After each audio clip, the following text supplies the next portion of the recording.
کیا یہ رہا تھا؟ قرآن نے یہ کہا تھا کہ اقیموا الصلاۃ ولا تکونوا من المشرکین. اقامت صلاۃ تھی جس نے کہا، جس کی وجہ میں نے کہا تھا کہ عبادت قائم رہے گی. اب آپ کے ہاں کی یہی اقامت صلاۃ جو ہے، جسے آپ کہتے ہیں نماز پڑھنا، محسوس طور پر آپ میں اختلاف کی نشانی بنا ہوا ہے. میں نے کہا ہے نا کہ نمازی جس وقت جاتا ہے مختلف مسجدوں کے اندر، یہ ملحد بے دین تو پھر بھی اکٹھے تھے اور اس کے بعد بھی یہ اکٹھے بیٹھے رہتے ہیں ساتھ. یہ آپ کے ہاں کے دین دار اور یہ ماننے والے یہ سبل اختیار کیے ہوئے ہوتے. وہی صلاۃ جسے اس نے کہا تھا کہ تمہیں شرک سے بچائے گی، وہ صلاۃ آپ کے ہاں کی محسوس چیز ہو گئی ہے آپ کو شرک سے مبتلا کرنے کی.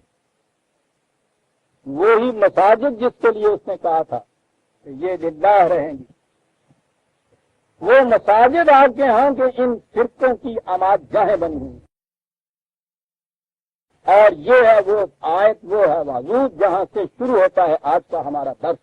بات چلی آ رہی تھی ان منافقین سے، کیا کرتے تھے وہ آ کر اس امت کے اندر اختلاف پیدا کرتے، اختلاف پیدا کرتے تھے اس امت کے اندر. کیا کیا تھا انہوں نے وہاں یہ نہیں کیا تھا کہ بہت اچھی بات تھا یہ لوگ مسجد میں جاتے ہیں، یہاں گرجا بنایا جائے. اس میں تو اختلاف ہو جائے گا نا پیدا، لیکن اس اختلاف میں فریب دہی تو نہیں رہے گی. گرجا گرجا ہے، مسجد مسجد. ہر ایک کو پتا ہے کہ یہ عیسائی ہیں، یہ مسلمان. مسلمانوں کے اندر اختلاف تو اس سے نہیں پیدا ہوتا نا، مندر بننے سے نہیں ہوتا، گرجے بنانے سے نہیں ہوتا. کس چیز سے ہوگا؟ مسجد آپ بنا دو. تو یہ آج کی بات نہیں. اسی دور کے منافقین نے یہ بات جو تھی یہ سمجھ لی تھی کہ اس امت کے اندر اختلاف جو پیدا کیا جائے گا تو مختلف گرجے اور مندر اور صومعے اور یہ چیزیں بنانے سے نہیں ہوگا. اس کے اندر اختلاف کی شکل یہ ہے کہ مسجد ہی بناؤ. چنانچہ انہوں نے اس کی ابتدا کر دی. انہوں نے اس کی اینٹ رکھی اور اس للکارنے والے نے اسی وقت للکار دیا کہ اس فریب میں نہ آ جانا کہ یہ مسجد بن رہی ہے.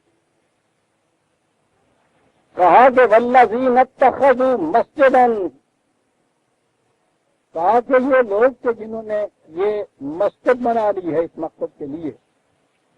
اب الفاظ دیکھیے عزیزان من، ضرارن، دین کو نقصان پہنچانے کے لیے. مسجد مندر نہیں، گرجا نہیں، سنیما گھر نہیں، شراب خانہ نہیں، مسجد بنا دی.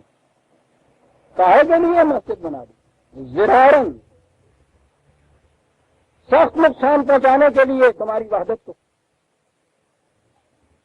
مسجد کاہے کے لیے بنا دی؟ کفرن، مسجد کفر کے لیے. کبھی ذہن میں بھی آتا ہے، کبھی سنا بھی ہے کافروں کی مسجد. کفرن تو قرآن ہے. یہاں تک پھر بھی بعد میں ان کے ہاں کی کوٹڈ انٹرپریٹیشن جسے کہتے ہیں تعبیر کا اختلاف ہو سکتا تھا، وہ تو چھوڑتا ہی نہیں ہے. یہ کیا چیز تھی ضرارن؟ دین کی بنیادیں ہلانے والی چیز کیا چیز تھی جسے کہا ہے کفر کی مسجد؟ کفر کے لیے مسجد کیا چیز تھی؟ تفریق ڈالر میں بنی. دیجیے جناب، باغی کہاں بھاگتے ہیں آپ؟ کہا امت کے اندر تفریق پیدا کرنے کے تو سازش تو وہی ہوگی نا عزیزان من کامیاب کے مسجد بنا کے اس میں مندر بنا کے تو تفریق ڈالر میں نہیں ہوگی. جو مندر میں چلا جائے گا وہ تو اس امت کے اندر کا رہے گا ہی نہیں، وہ دعویٰ ہی نہیں کر سکے گا، ضرورت ہی نہیں اس کو ہو سکے گی، مانے گا ہی کوئی نہ کوئی نہیں. کرو اس طرح سے کہ بلند ترین نیکی کا کام اسے قرار دو، جنت میں موتیوں کا محل. کوئی نہ کہے اس چیز کو کہ یہ کافروں کی عبادت گاہ ہے، کوئی اس کا دوسرا نام نہ رکھے، اسے گرجا کہیں نہیں. کیا بات ہے صاحب، سازش. مسجد بناؤ. ہاں مسجد ہے، زوارن کفرن تفریقا بین المومنین، جماعت میں تفرقہ پیدا کرنے کے لیے. ٹھیک ہے، صحیح طریقہ یہ تھا سازش کا، مسجد بنا اور آگے بڑھیے تھا. کہتا مسجد ہے یہ ارشادا لمن حارب اللہ ورسولہ من قبل، تمام لوگ جو خدا اور رسول کے خلاف جنگ کرنے کا ارادہ رکھتے ہیں ان کے لیے پناہ گاہ بن رہی ہے. اللہ اللہ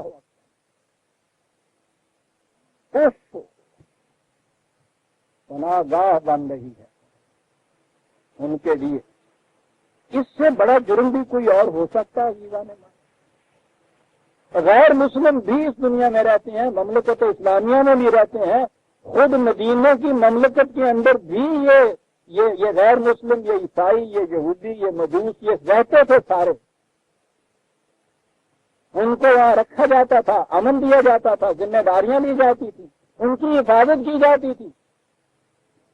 لیکن ان میں سے جو مملکت کے خلاف بغاوت کرتا تھا، اعلان جنگ کرتا تھا، اس کے خلاف بہرحال پھر مملکت ہوتی تھی، پھر ان کو وہاں سے نکالنا بھی پڑتا تھا. یہ کون لوگ ہیں؟ یہ کہا یہ ہے کہ وہ جو مملکت یا اسلام کے خلاف بغاوت کرنے والے جو ہیں یہ ان کی پناہ گاہ ہے. ٹھیک ہے، وہ جو اس طرح سے باغی ہو جائیں، مرتد ہو جائیں، یہودی ہو جائیں، اعلان جنگ کر دیں، ان کا تو آپ کہہ سکیں گے نا کہ ان کے خلاف جنگ کرو، ان کو نکال دو، ان کو تحقیق کرو. یہ جو مسجد کے اندر مسلمان کی حیثیت سے آگے بیٹھے اور نماز پڑھنے لگ گئے، کیا کرو ان کو؟ آپ کو پتا ہے یہ جو چیز کہی جا رہی ہے کہ صاحب وہ خدا کو بھی کوئی چھوڑ دے، کوئی رسول کو بھی چھوڑ دے، کوئی نئی امت بن جائے، کوئی نیا نبی دھار دے، یہ سارا کچھ ہے. کہا جا رہا ہے کہ صاحب ان میں سے کسی کو بھی آپ یہ نہ کہ یہ دائرہ اسلام سے خارج ہو گیا. کیوں جی؟ کہ جی وہ امام اعظم کی طرف رحمۃ اللہ علیہ ان کی طرف منسوخ کیا جاتا ہے کہ انہوں نے یہ کہا تھا کہ جتنے بھی اہل قبلہ ہیں وہ سارے مسلمان ہیں، یعنی قبلے کی طرف منہ کرنے والے. میں نہیں کہہ سکتا کہ حضرت امام کا یہ قول ہو سکتا ہے. امام اعظم بہت بلند انسان تھے، مجھے معلوم ہے ان کے ہاں کی ولیت ہے، بڑے پرانی آدمی. کہہ میں یہ رہا ہوں کہ کہا یہ جا رہا ہے کہ صاحب قبلہ مشترک اگر ہو، قبلے کی طرف منہ کرنے والے جو ہوں انہیں یہ نہ کہو. آپ تو کہہ رہے ہیں قبلے کی طرف منہ کرنے والے، یہ تو مسجد بنائی ہوئی ہے انہوں نے، مسجد کے اندر جا کے نماز پڑھنے والے لوگ ہیں. ان سے کہا گیا کہ یہ وہ ہے جو خدا اور رسول کے خلاف اعلان جنگ کرنے والے کی پناہ گاہ ہے، کفر ہے، شرک ہے، تفریق بین المومنین ہے مسجد. اس طرح کے قبلہ کیا ہوتا ہے؟ ایک مرکز ارشادا لمن حارب اللہ ورسولہ من قبل.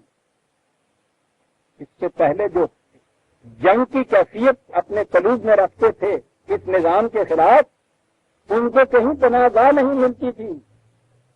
یہ پناہ گاہ مل گئی ان کے اندر یہ بنانے کے بعد.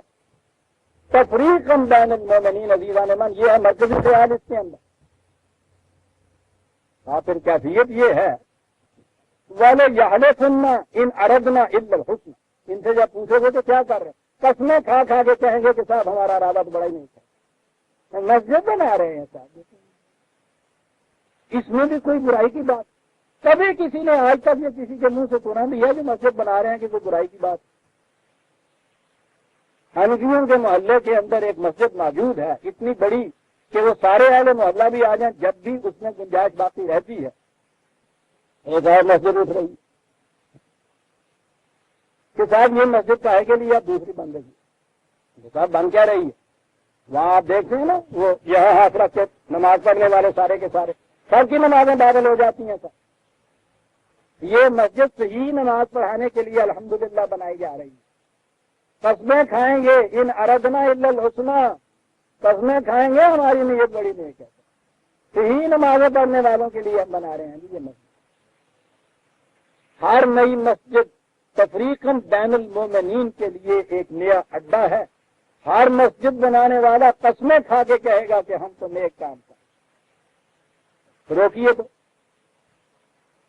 روکیے. جس زمین پہ جی چاہے ان کے 2 لوٹے 2 اینٹیں انہوں نے رکھی، اللہ اکبر کہا، اور اس کے بعد کسی کی ہمت نہیں ہے سر وہاں سے اس کو اٹھا، کسی بھی ہو، کسی مقصد کے لیے رکھی ہوئی، حکومت نے کسی مقصد کے لیے رکھی ہوئی ہے. کسی کی ذاتی ہو. یہاں تو یہ چیزیں تھی کہ وہ ہندو چھوڑ گئے ہوئے تھے، کچھ بھی ہو سوال ہی نہیں. یعنی اگر آپ حکومت کی کسی زمین کے اوپر 1 انچ کی انکروچمنٹ اگر کر لیں، کمیٹی والے آ جاتے ہیں سب 10 برس کے بعد، نقشہ کھول کے بیٹھ جاتے ہیں کہ یہاں تمہاری دیوار اٹھی ہے، یہ ماپ کے دیکھیے 1 انچ یا 2 انچ یا 1 فٹ حکومت کی زمین کے اوپر انکروچمنٹ تم نے کر دی. قانون یہ ہے کہ بلڈنگ مسمار کر دی جا سکتی ہے، وہ عمارت ڈھائی جا سکتی ہے کہ اس زمین پہ انکروچمنٹ کر دیا. پوری کی پوری زمین کے اوپر مسجد بنا دیجیے. جتنی یہ مسجدیں بن رہی ہیں ان میں سے کسی سے پوچھئے کہ مسجد کی زمین بھی خریدی ہے ان میں سے کسی نے؟ جیسے پانی دے دیجیے.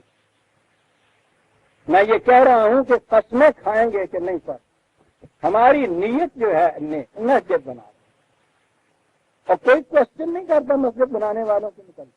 یہاں قرآن دیکھیے کہاں تک یہ جاتا ہے. مسجدن ضرارن کفرن تفریقا بین المؤمنین ارصادا لمن حارب اللہ ورسولہ من قبل ولیعلمن ان اردنا الا الحسن. کہا یہ قسمیں کھا رہے ہیں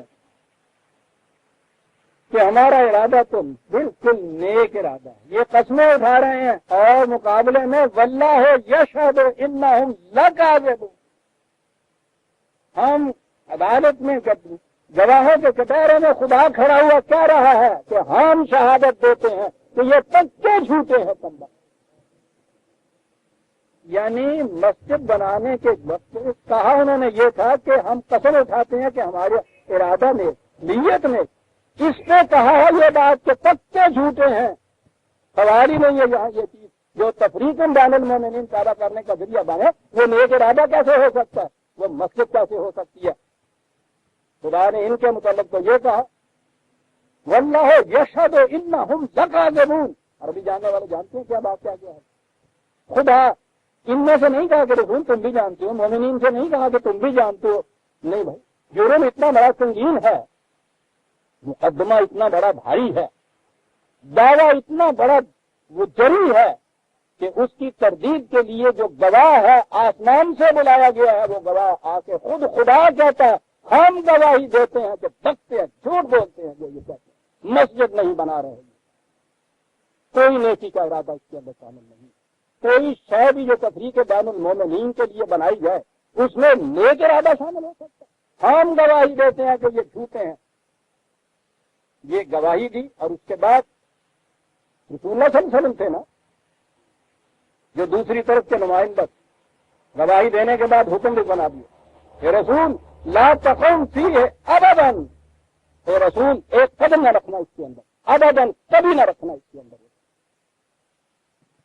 بس کیوں نہیں کہا تھا نا کہ جو تفرقہ پیدا کر دو دین میں، اے رسول لست منہم فی شیء، تیرا ان سے کوئی واسطہ نہیں ہے. تو اگر اس تفرقے کے لیے مسجد بنا لیتے ہیں تو اس مسجد کے ساتھ کیا واسطہ رسول؟ نہ اس مسجد کا واسطہ خدا سے، نہ مسجد بنانے والوں کا واسطہ رسول سے. عزیزان مان، یہ بے نمازی، یہ فرنگ زدہ مغرب زدہ مسجدوں کی جماعت نہیں ہے. مسجد بنانے والوں کی ہیں جو ایمان کی قسمیں اٹھا رہے ہیں کہ نہیں صاحب یہ تو نماز کے لیے بنائی ہوئی ہے. اس کے متعلق کہا گیا خدا گواہی دیتا جھوٹے رسول سے کہا جا رہا ہے اس مسجد میں نہ قدم رکھنا، باہر نماز پڑھ لینا اگر پڑھنی. لا تقم فیہ ابدا.